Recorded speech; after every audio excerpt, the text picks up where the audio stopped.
I gave a shiur in Australia and it wasn't so great.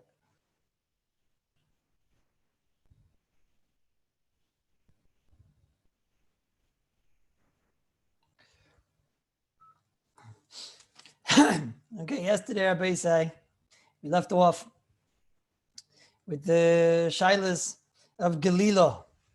And what's the pshat in the minig olam that they use a vimple, a gartel, the fellows that use the buckle, these new, young whippersnappers that use the buckle, but in the Haim, everybody used the gartel. So what's the pshat in the minig that people, they would tie a knot, and then after they would tie the knot, they would then tie a bow, and that's l'chayra in aniva al gabe kesher, which the Mishnah Berurah says that if it's done for more than 24 hours, you have to be machmir, and certainly if it's done for more than 7 days, you have to be machmir.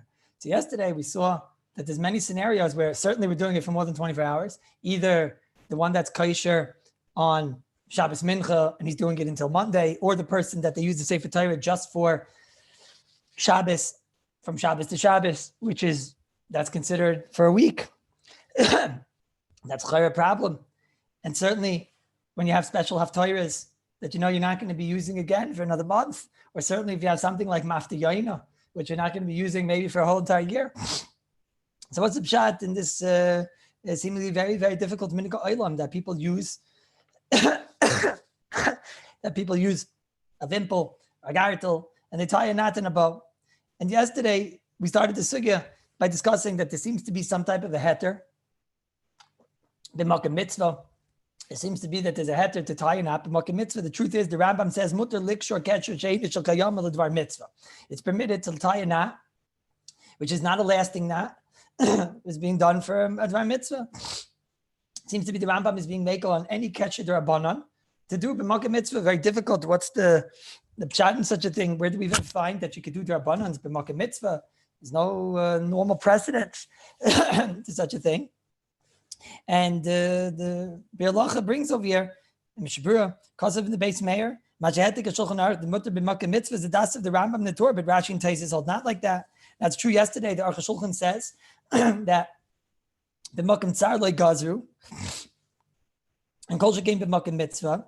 But if you look good in the Aruch Shulchan, it's quite possible, which in Mitzvah Shem we're going to come back to soon. It's quite possible that the Aruch Shulchan is learning that the heter of makom mitzvah was only on the knot of the type which was a kesher al gabe kesher. Because since we're going to see that the whole entire knot of a kesher al gabe kesher, when it's being done, is itself somewhat of a chumrah. So then that chumrah wasn't noyig b'makom tsar and maybe not b'makom mitzvah, but it might not be a general heter for all the rabbanan knots. And if that's the case, then we're still going to be left in this, quandary. When you have a knot which is tied for more than 7 days, then l'chayra we have a shtickle problem. What's the pshat that there's a heter? So that's a mitzvah Hashem.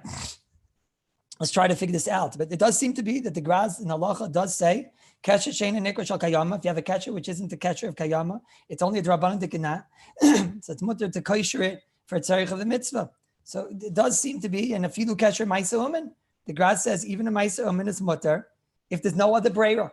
So we definitely have a starting point over here when we talk about Galila, that if we'll deem that it's a makom mitzvah, and if we'll deem that there's no other eitzah, so then we'll have what to work with. We'll be able to say that since it's a makom mitzvah and there's no other eitzah, so the Graz, based on the Rambam, does paskin halacha, even though the Mishnah Berurah is not convinced that this is so simple halacha, but the Graz, halacha l'maisa, paskins, that if you have no other eitzah, to tie a knot, the Rabbanon is mutter b'makom mitzvah. I'm just a little bit nervous to give that heter over here because, first of all, like we said, by mafta yaina, that's for a year. That's very scary to tie in a knot and a bow for an entire year. That's going to be very, very scary. And the truth is, after the dust is going to settle, for the mafta yaina, I'm not really going to have a heter. And it's Yom Kippur also, Rabbi Isai. And even if he ties it after Yom Kippur, but he's going to have to open it on Yom Kippur the next year. So I don't know, if you come this year to the shul on Yom Kippur, Halavai will be in a shul. But if we're going to be Zoicha to be in a shul this year and you get mafti yaina, so then I don't know if I'm going to be the one untying it. I don't know if I'm going to be the one untying it because that was there for an entire year, even though it's a knot and a bow. And even though there is a zug out there that the Ramah says that a knot on a bow, actually a bow on a knot is not called a knot, but the Mishabur is machmir on that. So it certainly is very scary on the maftir yaina. But let's see Lamaisa what the Paiskim say, the Gabe, the knot in general. So it's interesting. I saw in the Shmir Shabbos in Perek Lamed Vav in the Arakov Ches, he says, if there's no other choice, you're even allowed to tie a double knot in Makom Mitzvah, a kesher kafel sheinish shel kayama, because midiraisa it's a kesher sheinish shel kayama. So even a double knot, if there's a Makom Mitzvah, it does seem that there is some type of a heter. The Chazanish in Nun Beis Yud Zayin, he says, if you made an aniva, I mentioned the other day, and it turned into by mistake a knot. So he says over there, we don't have a minig in that case. And then he writes these words, V'keina goylel, Sefer Torah, b'Shabbos, b'Shachris. If you do Galila, and a knot was made, mutter lahatir, the Kris Mincha. He's talking about that a person made an inexperienced goylel, Rabbi Isai. He went and he was doing Galila, and it turned in by mistake into a knot. Now comes Mincha, there was a real knot. It's a double knot.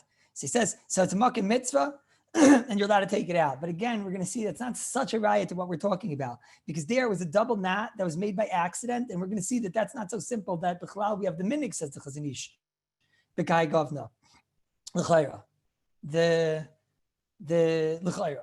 But let's see. Now, there is one more case that the Shmir Shabbos is talking about over there. There seems to be that in the olden days, they used to tie, nowadays the fancy hospitals, they have that buckle that they put onto your the baby tag, and that thing clips shut. I don't know what that is in halacha, because once you clip it shut, it never comes apart. What is that? It's not boina. I don't know what that is. Is it boina? I don't think so. Is it kosher? There's no knot. I don't think it's kosher. Is it toifer? It's only one stitch. So I don't know what that thing is. Basically, it's like using a cable tie. We're gonna have to talk about this. You know what cable ties are, Duvi? They have those in America. Over here in Eretz Yisrael, anytime you see a car driving down the street and the bumper fell off, you'll see what a cable tie is. That's cable ties. As it going in. So those, actually, if you see my car driving down the street, you'll see cable ties on the bumper too. I can find them. All right. Who needs Israeli citizenship? I bought cable ties. So the cable ties, Lamaisa, what is that exactly? When you put a cable tie in, you're just basically wedging it that it can't come out from the other side.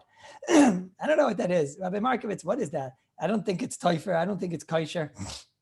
It might be boina. I'm not even joking. If you're using it to put back together again your bumper, so then that I would not suggest doing on Shabbos, because that could be an issa d'oraisa of boina. But the nafkamina would be is if I'm tying a cable tie, let's say I don't want the kids to get into the closet, because the closet, that's where all the goodies are, gloves, masks, all the important things in life. So I go and I tie a cable tie to close shut the closet. You're not doing boina, because you're certainly not being mechaber this together to become one. So then I don't know what the answer is.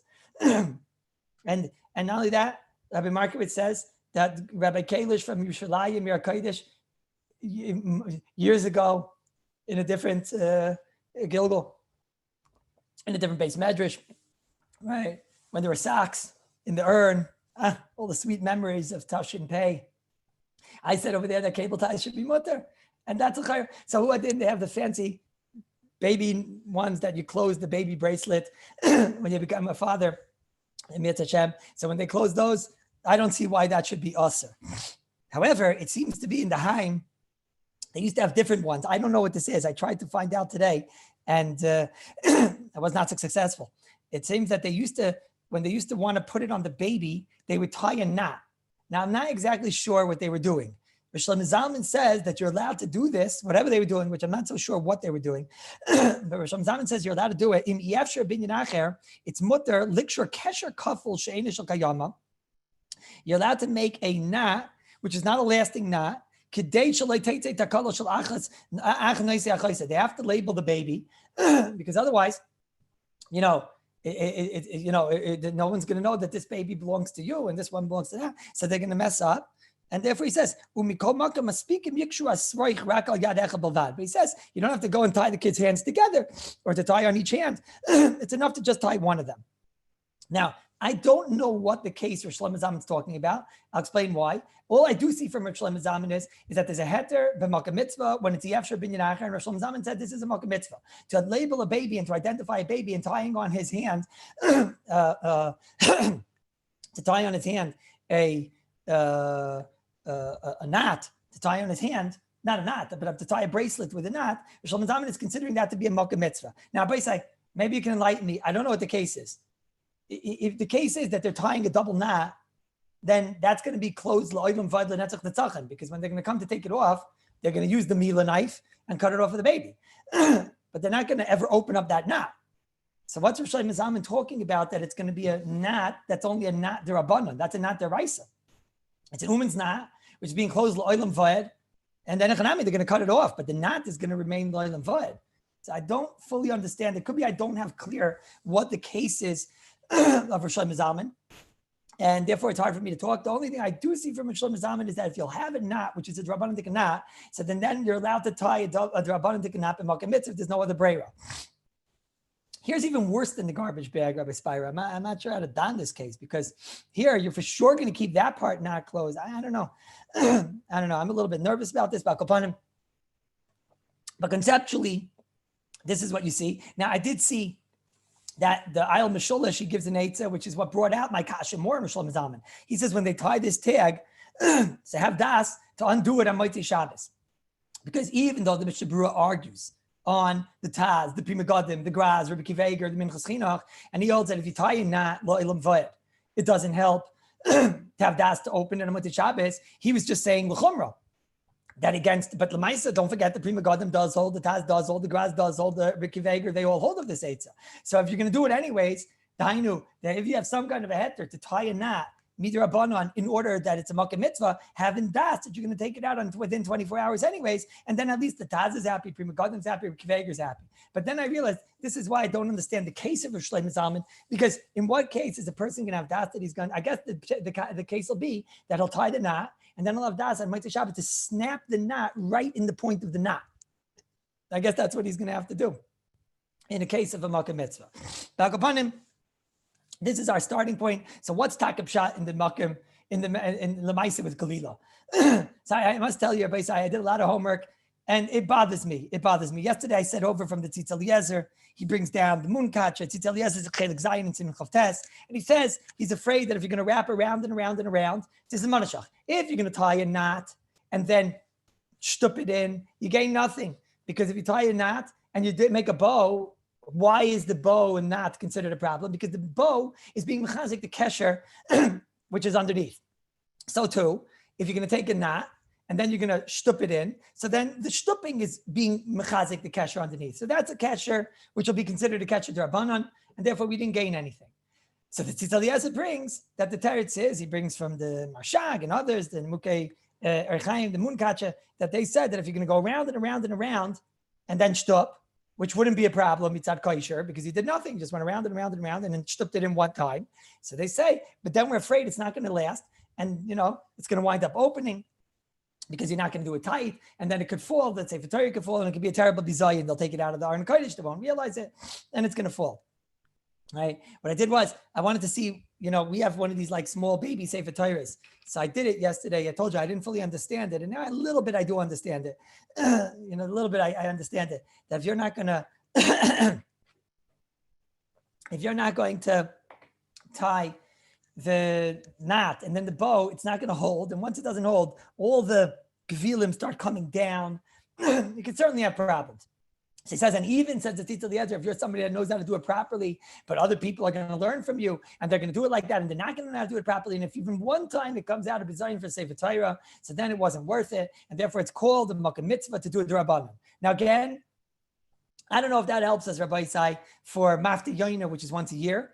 And I have a bigger problem. Rabbi Isai, I keep on telling you the Mishnah Berurah.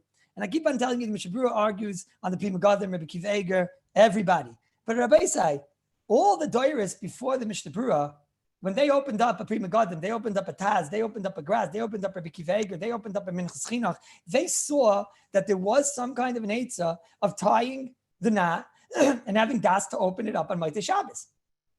So the Noi Bezai, why wasn't there a widespread minig in Klal Yisrael to go tie a knot on Shabbos, a bow, and then a knot, and then Motzei Shabbos. The Gabbai should come back to shul and undo it, and have das to undo it on Motzei Shabbos. So Elamite, you're going to tell me that, well, they all knew the Be'er Halacha. They all knew the Be'er Halacha.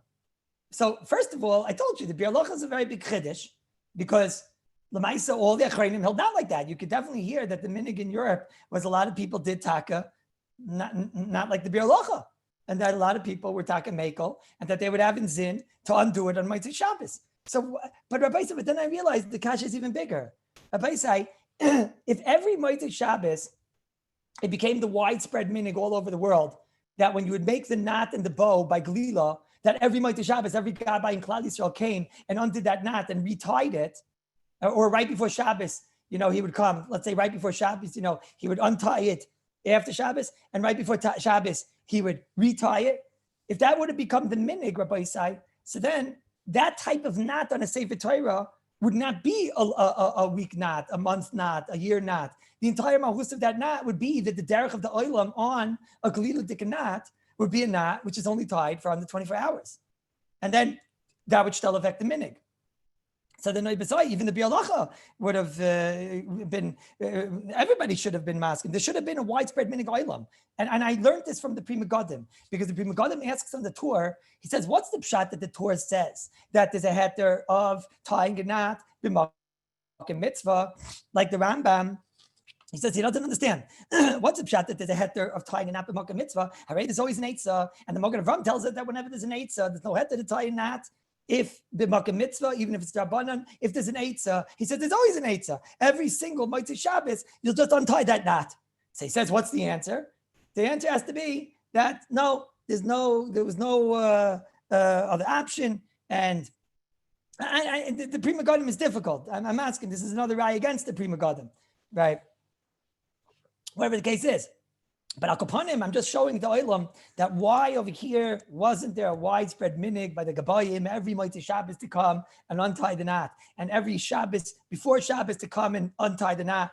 And you know what? I want to tell you, Murder Gazach. You know where I got this idea from, Rabbi Isai? I have a great uncle, and he's a Gabbai in a shul, and he's been a Gabbai in a shul for Mamish since Abaye's bar mitzvah. He remembers little Rava running around the shul. And so I called him last night, and I know in his shul, I know that they don't have these new fancy buckles. No way are they. He's using the same exact gartel that they brought over from Europe, right? And that they took out of the, when David HaMelech brought the Orin from the Plishtim. It's an old gartel. I asked him, what's the pshat in the minig with the knot and the bow? Because he's a gabbai. He said to me, what's shver? What's shver? I said, what do you mean? They tied the knot and the bow, and then Monday. So he says, no, that's not true. We have one Sefer Torah for Shabbos and one Sefer Torah for the short lanings and things like that, for the Mondays and Thursdays. I said, wait a minute. So you just made it worse. That means from Mincha Shabbos, when you tied the knot and the bow, now it's there until next Shabbos. You just made it worse. It's there for 7 days. He said to me, 7 days? He said, what are you talking about? Every Motzei Shabbos, I come into the shul and I untie it and I retie it. I said, so what'd you gain? And he says, in every Erev Shabbos, I go and I tie the knot and I tie the bow and for the Shabbos. But what about the other Gabayim? Told me all the Gabayim in the world do this. I told him, that they have these new people with buckles on the Sefer Torah. I told me Naya Mishkas. So Maisa, what should I tell you? I don't know a real answer to this, but I want to tell you one story. Somebody was in camp by Rav Moshe. Rav Moshe was there, I guess, I don't know which camp, maybe in Aguda, I don't know what. And it was on Shabbos. And I didn't hear the story from the person. I heard it from a person who was there, who heard it from a person that was there. I'm a Kli Shlishi. So you guys are like a Kli Revi. And it's also through a computer screen, so it might be like a Kli Chamishi. He said that this person on Shabbos took the gartel in front of Rav Moshe. He got Glila. And he started to go around and around and around like this. And he said it was a Pella. Rav Moshe was in the middle of learning. Because during Galila, so Rav Moshe was looking down at the Gemara. all of a sudden, the person who I heard the story from, heard the person from somebody who's there, who was watching. He said, all of a sudden, Rabbi lifted his head. He said it was like a nace.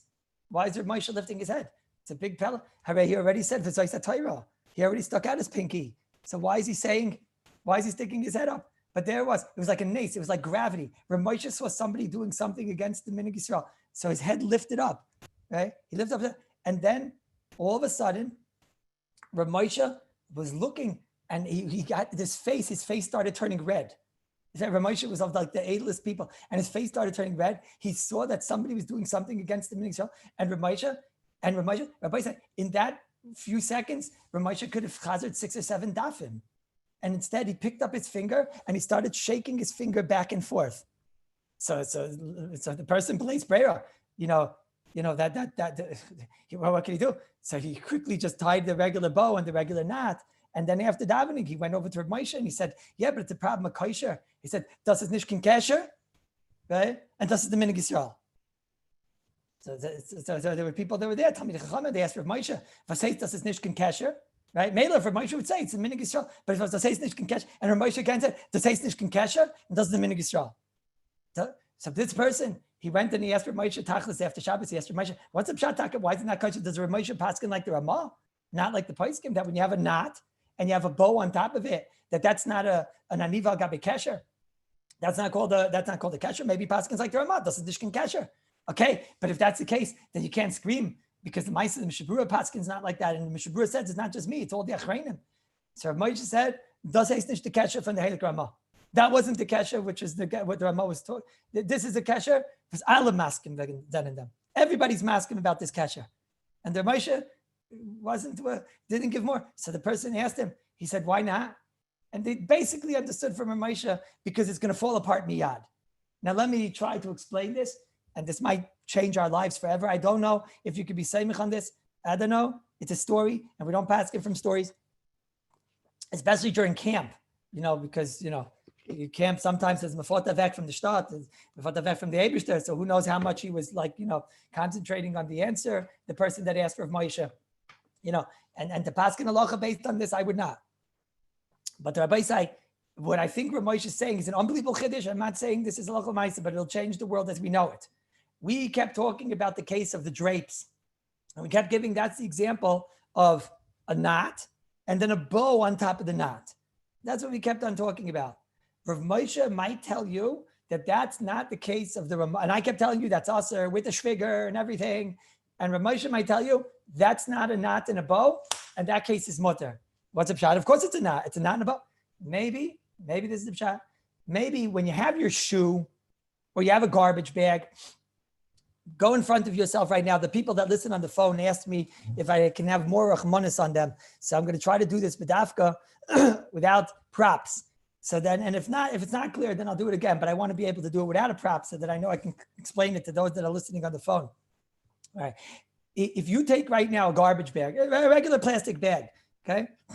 Go right now, take a regular plastic bag, tie the top, tie them together. Thank you, Shalom Yankiv. Tie together the knot. Good. Now make a bow. Now that first knot that you made is tight. It's somewhat tight. We said that's not called a kesher because there's nothing holding it down, and therefore it's something that theoretically can come out. That case has a kesher, and then you put on top of it a strength on that kesher. That is an aniva on a kesher. You do it to your shoes, it's the same thing.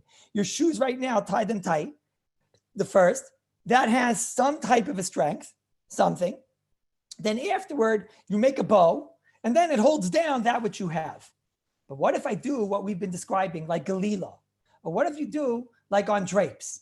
So then that knot, because it's holding such a thickness, since that knot is holding such a thickness, in other words, it's holding the entire drapes, it's holding the entire Sefer Torah. So that thing, when you would put it there, it would just fall down miyad. So the aniva in that case is necessary to make it that the kesher has anything. It's not even a kesher at this point. That's what I was told, b'shem Rav Moshe. Before I continue, does everybody understand this part that I just said? Right? Does anybody understand? Thumbs up. If yes. If not, thumbs down. Okay? So that's what he said. But I tell you, Rabbi Isai, it's a very, very big chiddush. And I didn't see in any sefer that he says this. And maybe Ramosha was only saying it as a tzirif to be mitzaref together with the fact that it is a makom mitzvah, and the svara that things will fall apart, and the svara that it's a minig Yisrael, and that we're only dealing with a kesher d'Rabbanan. I don't believe he would have said it by the mafter yoina. And I'll tell you another thing by the mafter yoina. Abasher, by the mafter yoina, it's a thinner sefer. So when you would tie that first knot, it's going to be very strong.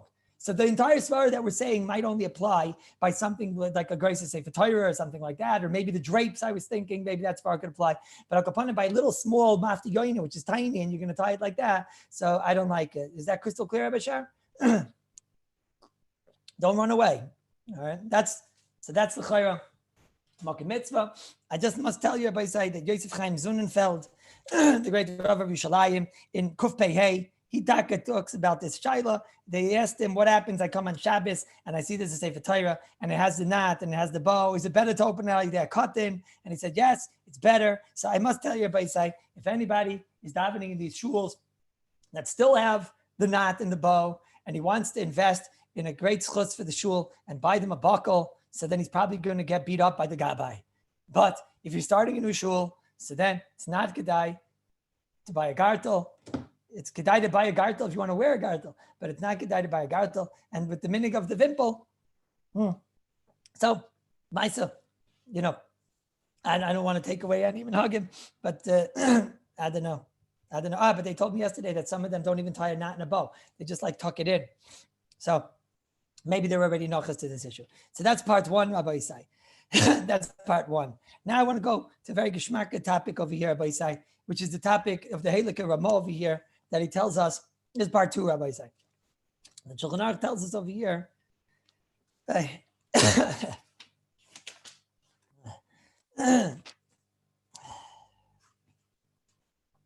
Ramah says, our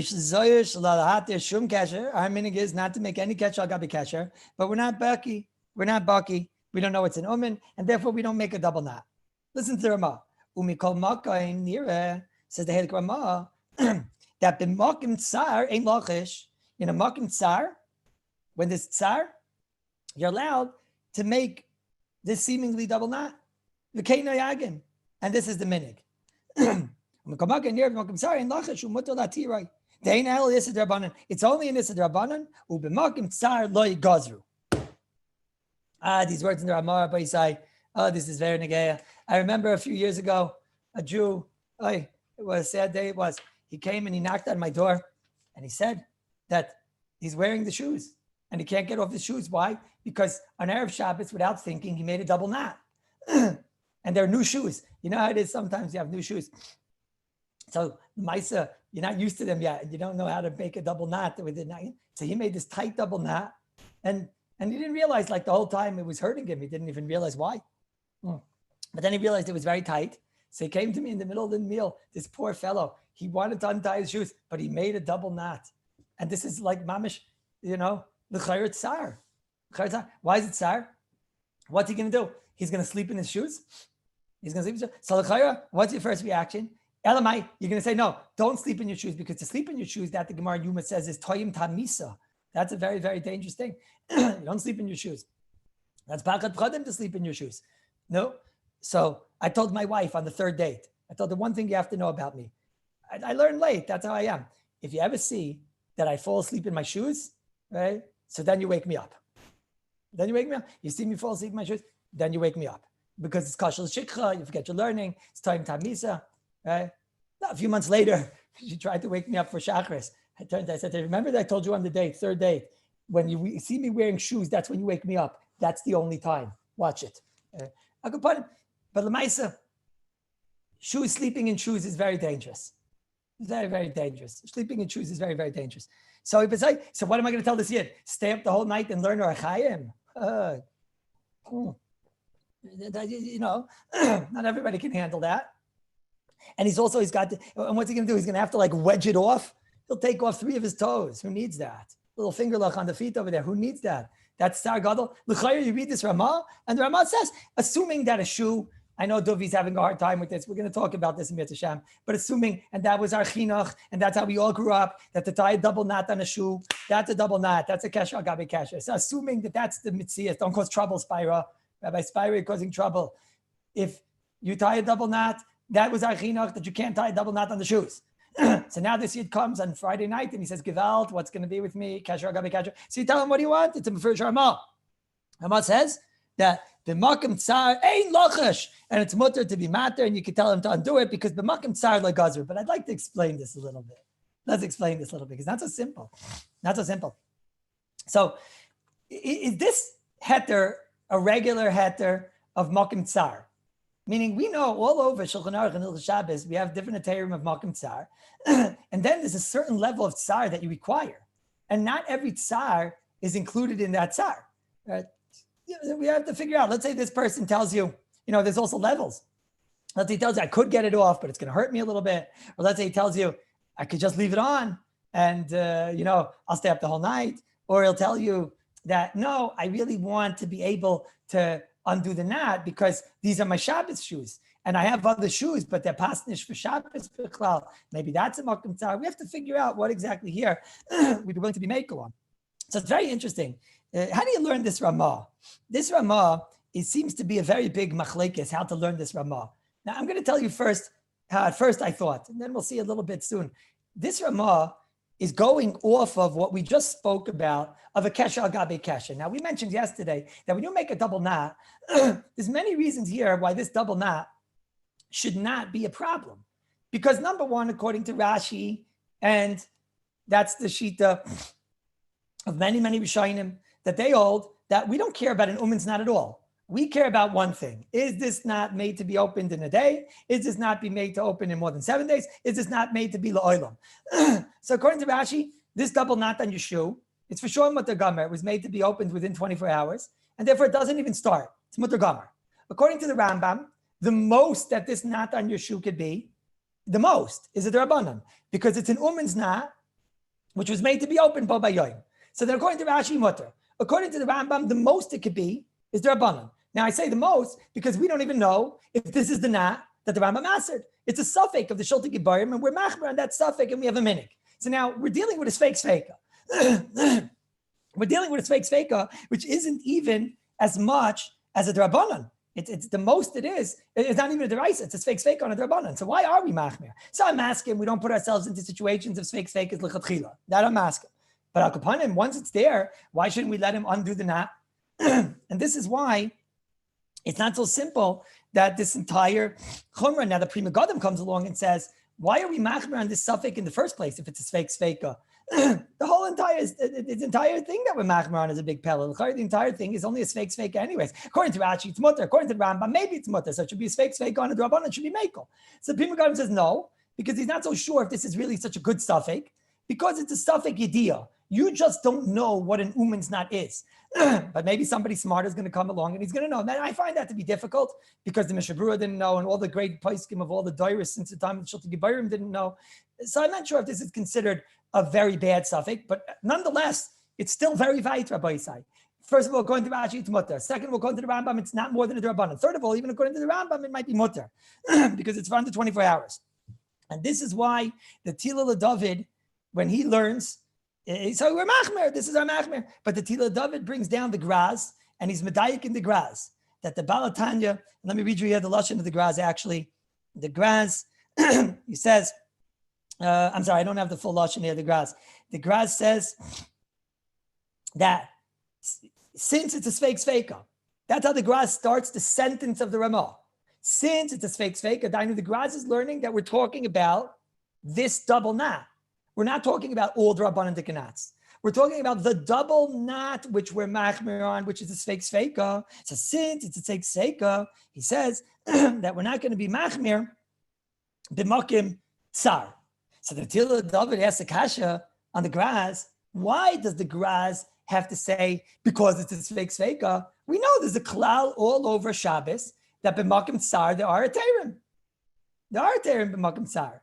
So on that, says the Tila David, Ella, that was pashut to him, that since over here we're dealing with a sveka, and we're not dealing with a knot, which is such a pashut knot. So what the Graz is saying is this doesn't need the same level of tsar that we normally need when we give a teirim in Hilchos Shabbos. Normally in Hilchos Shabbos, when we give a teirim b'makom tsar, it's got to be a real tsar, which we'll see in a moment examples of a real tsar. But says the Heilige Baal Tanya, that's how the Tila David learns about Tanya. Why did the Tila David says the Graz? Why did the Graz ask the Tila David say that over here we're Mako because since it's not so pashut, it's not according to Rashi and not at all. According to Rambam, it's not pashut, it's fake sveka, and therefore make a makom tsar. Why not just say it's mutter b'makom tsar like all the Rabbanans were Mako? Says the Tila David because the Graz is being ramiz us that the level of tsar that's required is not as great. The level of tsar that you require over here is not the level of tsar in order. Oh, so the Rabbi. So now we're in business. So now when a Yid knocks on my door and he says to me, Gewalt, my shoes are my shoes are attached and I can't get them off. You want me to go to sleep in my shoes? Or if a Yid says the Tila David, even if this Yid comes along and he says, Herzchaim, it's either this or I'm going to have to wear my weekday shoes. And Rabbi say, his weekday shoes, they have those Nike, what's that thing called? That wave. You know what I'm talking about? What's it called over there? Or it has those flowers that the Adidas have. It looks like some illegal substance or something over there on the side of this guy's sneaker and whatever, right? And he says, you want me to wear that to shul? I should wear that to shul. You know what's going to happen? And I have to have children in shidduchin. And what's going to be that? And says the Tila David, that's also called tsar. For the level of tsar that we're talking about over here, because again, if we were dealing with the regular Rabbanon, so then the level of tsar that you need has to be real tsar, pain, right? Has to be real pain, has to be real tsar. But now that we're dealing with a knot that in the first place is not so pashit, and the Chazon Ish says that the minig is to be machmer, and the Prima Godim says, okay, it's a fake, Rashi's make legamre, the Rambam we don't even know. So then b'kai govna, we never said the chumrah b'makim tsar. Tsar does not mean, says the Tila David, but that's the Graz, tsar of physical pain. It means annoyance, adkan. Is this pashit? I don't know. This is not pashit. I don't know. Not pashit. This is not pashit. Why not? First of all, in the lashon of the Ramah, the Kena Hagen, umikol makam nira b'makam tsar. If you have tsar, ein lachash. You don't have to worry, and it's mutter to untie it. De'eina ella isid rabbanan, because it's only in isid rabbanan u'b'makam tsar legazru. I don't know. The words in the Ramah don't sound like that. I don't know, Rabbi Schlisselfeld. It doesn't sound like that. No, see. It sounds like that b'makim tsar legazru. According to Tila David, it's not a makim tsar legazru. It's the chumrah that we have of knot on top of a knot. The whole thing is a ganze chumrah. We're not going to be annoying this chumrah in a makim of annoyance. Here he's saying it's only an Issa D'Rabbanan. He's mashma, it's a real Issa D'Rabbanan. And it's the regular klal of b'makim tsar legazru. Okay. But Rabbi say, that doesn't scare us. Tairas chesed al-shoyno, it has to be cheshbin svara diak. Cheshbin svara diak. And if all you have is diak, then all you have is do. So then if you have a little diak in the Ramah, so go on in life. But I don't know. Rabbi say, the Vilna Goyen wrote wonderful Hagayos on the Sefer Ramah. Wonderful Hagayos. Rabbi Balon, did you see the Hagayos of the Vilna Goyen on this Sif? Over here, the Vilna Goyen, he writes like this on the words of the Ramah. The Ramah says, "B'makim tsar legazru," and you can undo the knot. Said the Vilna Goyen, how do I know that? So the Goyen, a cryptic message, all these cryptic Goyens. Chaf mem shin, shin tezai. What did he just say over here? All these letters. It looks like some Kabbalistic message. Kaf mem shin, shin tezai tes. Ayin shin. So simple. The guy means like this. K'moshe Kasev in the last siman.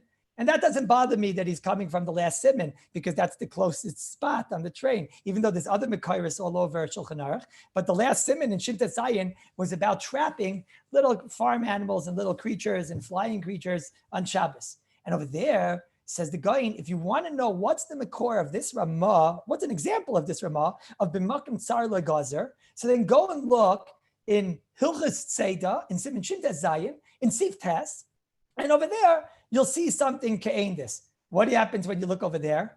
Over there, you get the regular rules of b'makom tsar.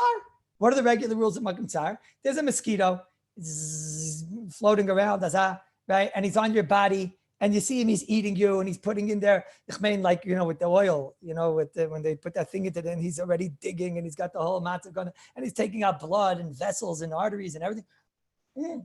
And he's causing you pain. So the halacha is you're not allowed to trap little flying creatures on Shabbos. But says over there, if you're going to go and trap it and throw it away, so then it's a malacha shein shricha legufa, and it's ein b'mina nitzah, it's derabanan, whatever. And therefore, it's a derabanan. And over there, it's b'makim tsar legazru. That's what it says over there. B'makim tsar legazru. It's say the derabanan, b'makim tsar legazru. Now, by side, if the tila leDavid is right, and that the pshat in this Ramah is nothing to do with the regular rule of the Makim Tsar Lo Gazru. It's a special halacha over here that this not in the first place. We don't know why we're machmer, but whatever the reason is, we're going to be machmer. But we're not going to be machmer if it's causing you trouble and it's causing you inconvenience. So then this has nothing to do with Seder. That's the regular rule over there of b'makim tsar legazru. Chazal didn't make their drabanans. But then you would also see that what level of tsar do I need? I need the level of tsar, which is the physical pain, not just an emotional pain, not just an annoyance, because it's the regular rule. The Vilna Gaon just told us that it's the regular rule. So what do you think about that, Rabbi Say? It sounds like this is a regular rule of kosher, that the only time I'm going to be make on this derabanan is if I have tsar. Now already it's not so pashut. If the guy tells me I'm not going to sleep all night, we could talk. But if he tells me I want my weekday shoes, I'm not going to wear my weekday shoes. I don't know. But Rabbi Say, I'm going to tell you now a davar nifla. It's going to bring so much pleasure to your beautiful faces because you're about to hear such wonderful Torah from my Alta Zayda, the Chavos Yoyer, the Einik of the Maral, in the 164th Siman. How much pleasure you're going to have when you hear this. If you don't have pleasure when you hear this, you must check your yichus, Rabbi Isai, because it is something that gives great enjoyment and pleasure. You must check, but it's okay, Rabbi Spira, because since there's two of you there, so if one of you has pleasure, then we know everything is fine. And I'm sure that it will bring you great. It brought me so much pleasure when I saw it today. I wasn't feeling so well. And then when I saw this, I felt uplifted. The Chelik Chavos Yoyer, he got a shayla from the shoyel. He wanted to know, listen, I have these little mosquito loch, and they fly around in the summertime. The summertime over there, Darton in Prague. Who remembers? And there they are, causing all types of trouble. He says, so he right away, the shoyel, he gets his wife into trouble. Right away says, so my wife's mahalach is she smashes them because she just can't bear the whole, they're biting her and they're eating her and they're causing trouble and they're waking her up and she can't sleep the whole night. Those terrible mosquitoes. Me, I want to know, I'm not sure if what she's doing is right, but they cause me so much sorrow. I can't sleep. The whole night I can't sleep. They're buzzing in the air, Darton. Right there in the Aiden. So my mahalach is I want to take them and I want to throw them in the water. That's my mahalach. And then they'll die me'elav. So what do you think? Oh, great Rabbi Chavos Yoyer. So the Chavos Yoyer writes back. He says, I don't know, it's Tsar. What do you want to be Mako? Because Tsar, to throw and do an Issa D'Rabbanan. What are you doing when you're murdering them? So you're being over an Issa D'Rabbanan. So it says, Issa D'Rabbanan, b'makom Tsar, like Azru. That's what you're coming from. So he says, I don't know. When we see in Chazal and Shas what type of D'Rabbanan and what type of Tsar is required, it's a whole different story. Over there, the Gemara is talking about a person wants to go and drink out of the goat's milk because he's goneach, he's yoinik. He's goneach means he's screaming in pain. He has some terrible heart problem. And the only way is if he milks out of a goat's udder. Lo yaleinu, lo yaleichem.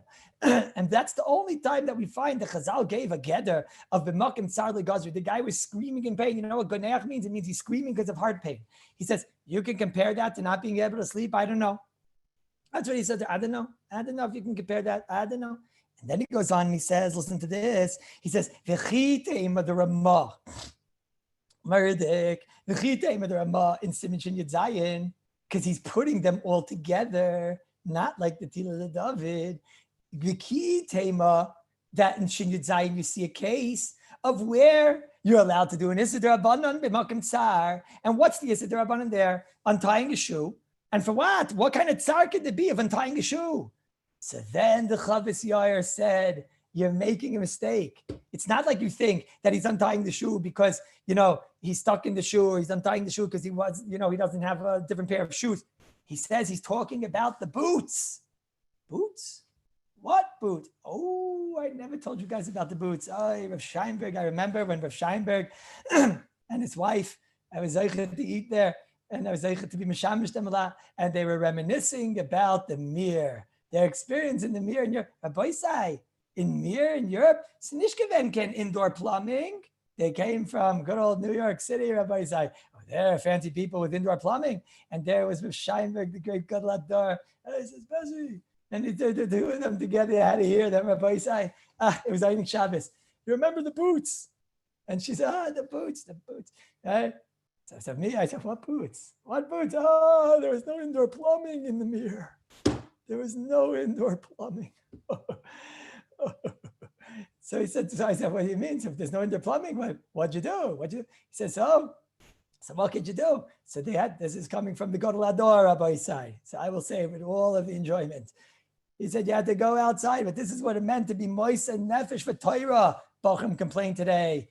Fleischik's only 5 times a week. And you come to Eretz Yisrael, and the Wasser, what it does to his stomach. He's eating there every single night. Halavai falafel, matbucha, with every other food in the world. And but no, he doesn't drink the water. No, right? And every yeshiva has to give him a basketball court in every single room. And you know what it was to be Moishe Nefesh in the olden days, Rabbi Isai? He went to the Mir in Europe. He traveled on a boat. He got there. No, okay. Where's the bathroom? Here are the boots. Boots. What do you need boots for? You'll see. You had to take, and they weren't just boots. There was a whole matziv. This went all the way up. It was like you remember the janitor? Who remembers from high school, from yeshiva, the janitor outfits?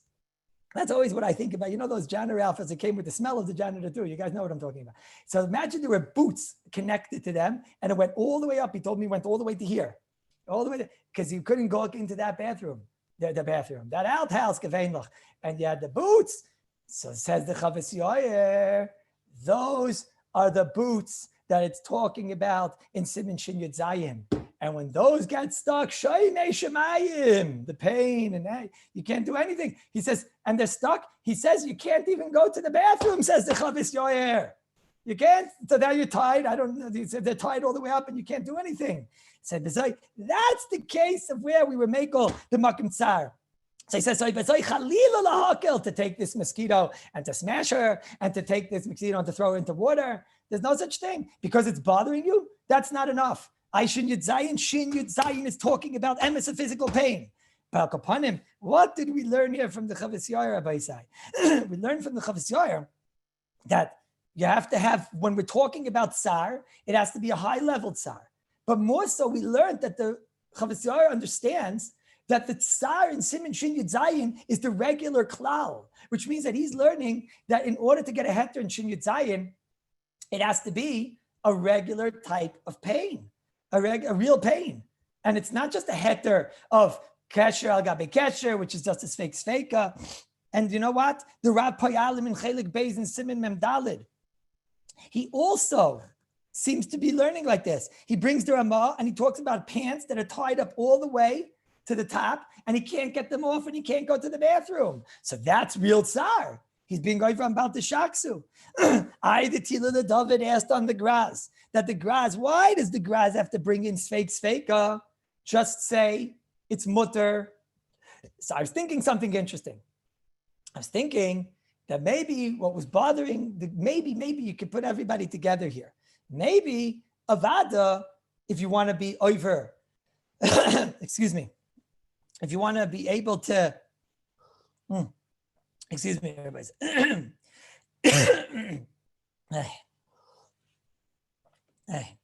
Maybe what the Graz is saying is that when you have real tsar, then I'll let you even untie real knots.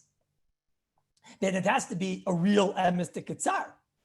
which is connected to the same level tsar of what the Chavetz Yar is talking about, what the Goyin is talking about, that type of tsar, which is like Goneach, that level. What the Graz is saying is that maybe over here, when we're going to be makel by the case of kosher, so then maybe a double knot, this isn't going to work because the Graz is going in the Ramah. But you still have the diak of the Tilal David. The Tilal David is saying, why does the Graz have to bring down? So it answers the kasha. Why does the Graz have to bring down Sveika? Why doesn't the Graz just suffice by saying it's the regular rules of Tsar? So maybe, that's going to be schwer. How are we going to answer the Graz, Rabbi say? How are we going to answer the Graz?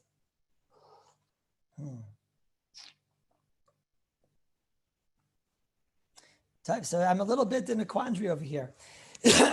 I'll tell you, Rabbi say, I don't know where to go over here. I'll explain to you my problem. Let's make a sikon. I don't know where to go over here. The Ramah says, Mikol makam b'makam tsar ein lachash, and it's mutter to be matter. The sheet of the Ramah is clear that there is some type of heter b'makam tsar to untie a knot. That's what it says over here. B'makam tsar, the Ramah seems to be mashma b'makam tsar le'gazru. He seems to be that he's going with the regular rules of tsar of all of halacha. And that's what it says in the Chavetz Yar, and that's what it says in the Vilna Gaon. It's the regular rules, and in order to untie a knot, it's got to be a very big tsar, a painful tsar, not just, I don't want to fall asleep in my shoes, and not just something that's a little bit annoying. And that's clear in the Gra. The only thing is that I'm a little bit navoich, because if you look over here, Rabbi Isai in the Chai Adam, it does sound like the Tila LaDavid. Let me read you the Chai Adam. In Klal Chavav, in Sif Beis, he says, Kesher asui la'ater b'kol yoyim. It's not called a kesher. If you have a kesher that's made to open every day, it's not called a kesher. Okay. And you're allowed to tie it and untie it. But, I don't know, maybe something is tight, like a double knot. Maybe that's an uman's knot. So, lachein, listen to the words of the Chai Adam. Ein lahatir shum kesher. Don't open up any double knot, ela b'makim tsar. Then it's aser. So here he tells us that you're machmir on a double knot unless it's a makam tsar. So here he clearly does sound like he's only going on a double knot, and it's only because we are not so clear. And it does sound like the way the Tila David learned the Graz. And I tell you, Rabbi Isai, the Aruch HaShulchan sounds like that also. The Aruch HaShulchan, I'll read you his lashon. The Aruch HaShulchan says, "U'b'makim tsar afilu b'shnei ksharim lo yichashashu." And even if it's tied for a few days, and then he writes, "B'makim tsar lo gazru." What does he mean, gazru? Lefi this, it means they weren't worried about this double knot. So I don't know, but this is not like the Vilna Gaon. This is not like the Chavetz Yar. I don't know. Salach l'maisa, I'm very navaich. And I told you also the Chazon Ish held that this entire knot is only a chumrah that we are noyig on ourselves. This double knot is something that we're not so sure, again, because Rashi and because Rambam. So we're not so sure. So we're only going to be, so where we were noyig, the chumrah we're noyig. But b'makim tsar not. And obviously, it doesn't mean the same level of tsar of what the Chavetz Yar meant and the Gaon meant, because if it would mean the same level, so then it would stand be mutter. It's the regular rules of makim tsar legazru. So if I had to at this point say pshat, I would say like this, that it seems to be that in a double knot, you don't have to be as aggressive when you're being kaveya the makim tsar. But I don't know what to do because this is against my Zayd and Chavetz Yar, and this is against the Vilna Gaon. They sound like they're learning it's the regular klal and you need the same level of tsar. So what are we going to do? We're going to have to say tzarachian. But we don't like saying tzarachian. What are we going to do? Don't know what to do over here. Don't know. Let's see. Maybe we'll have to see at the Dishmaya. Let's go a little further. The Shmir Shabbos over here. What do we have? 3 minutes. Let's see. Maybe in 3 minutes we'll have to see at the Dishmaya. Who knows? What's the problem, Rabbi Isai? I want to make this clear. The problem is that the Ramah, his lashon sounds like the Gaon, and his lashon sounds like the Chavetz Yar. That they're talking about the regular rules of tsar, and that it has to be the regular level of tsar, and then we're makel on all types of knots, all the Rabbanan knots. But all these achreinim, the Aruch HaShulchan, the Graz, Tila David, they're all saying That's in Chayodam. They're all saying, no. This is not the regular rules of Makom Tsar Lo Gazru. This is something specific about a double knot. That since the double knot, the whole thing is a chumrah in the first place. So then we were not going to be machmer on a double knot at kama that it's causing inconvenience. Avade won't be the same level of tsar of all of the halachas in Shin Chav Ches by the halachas of Refuah, but it also won't be just like a nothing tsar. Hey, Rabbi say, but what are we going to do? This is a big machlekes over here. What are we going to do? What are we going to do over here? I don't know. So let me tell you one last thing over here. I don't know. In that Tila David, he says, the tsar, even if the person is, his lashon is even tsar das, he doesn't have a keiv agof, but it's annoying, it's driving him crazy, it's bothering him tremendously. We have to say tsar chiyin. The Shmir Shabbos Hilchos in Perek Tezvav in the 170th Ha'ara. He writes like this. He brings them a Noira Tahira. Noira Tahira is a great sefer. The b'makim tsar ein lachish, umutter, you're allowed. Avalik shor b'shvil tsar loy mishkachas. He says, you're not allowed to tie a knot. For tsar, we're not going to let you tie a knot for tsar. Loy mishkachas. The Gambi Shloimer, he says it's only by to undo a knot. He says also by Kshira, it's not Shaykh Tsar, saying Lahatir, only by Hatara and Matir. Why? Because it says, because Matir is something that is not necessarily Deraisa, because you're not being Matir Amanas Likshor, which we spoke about as a Machlekes. So he's learning L'chaira, it's the regular rules. It's the regular rules. He's learning also, it's the regular rules, because he's saying the only time we allowed it is to undo. So what do you mean to undo? Why shouldn't we allow you even to tie? So he's saying, no, that far we didn't allow. But the Aruch HaShulchan says, no, you can even tie a double knot b'makim tsar. What'll be an example? Because he's learning it's only going on a double knot. What'll be an example? Maybe a child, like we spoke about yesterday. Maybe if you have a kid and he keeps on tripping and everything, and you don't want the kid to fall and whatever, and a child's level of tsar, so you want to tie the shoelace, a double knot, and maybe that'll be enough. Plus, you have the Aruch HaShulchan that's saying it's anyways for under a day. Now you have the Aruch HaShulchan saying you're allowed to tie it because it's a makam tsar. And we're saying that the makam tsar level that we need is not such a high level. It's just a level that it's, very annoying. So I don't know. Hopefully, Mitzvah Hashem, by tomorrow we'll have more siyata d'shmaya to paskin clear this shaila. But l'maisa, b'sikum, there is a heter on the table. L'gabe galila, by the gartel. By the buckle. But if you're in a shul and it was for 1 week, no, it's nicht gefährlich to be seimich on these shitas if you're undoing it, but to be the guy who's tying them after Yaina, I'm not going to be that guy who's tying it or untying them after Yaina. I'll be in a shul, but I don't know if I'm going to be the guy untying it. I don't know. L'gabe tsar, there's definitely a makom to be makel if the guy's going to have to sleep in his shoe the entire night. This is definitely a makom to be makel. We're seeing now from the Graz, from the Chayadam, from the Aruch HaShulchan. There's a makom to undo it. Certainly, if he's going to have to be in his shoes the whole entire night, this is makom to be makel. If it's a little bit annoying and he's going to have to shtupsich a little bit, I don't know if he should be makel so fast. If it means wearing weekday shoes, you should do like my Zayda, and that's not enough of a reason, and you should wear the weekday shoes. And when they ask you, no, who's this Adidas fellow, tell them what do you mean.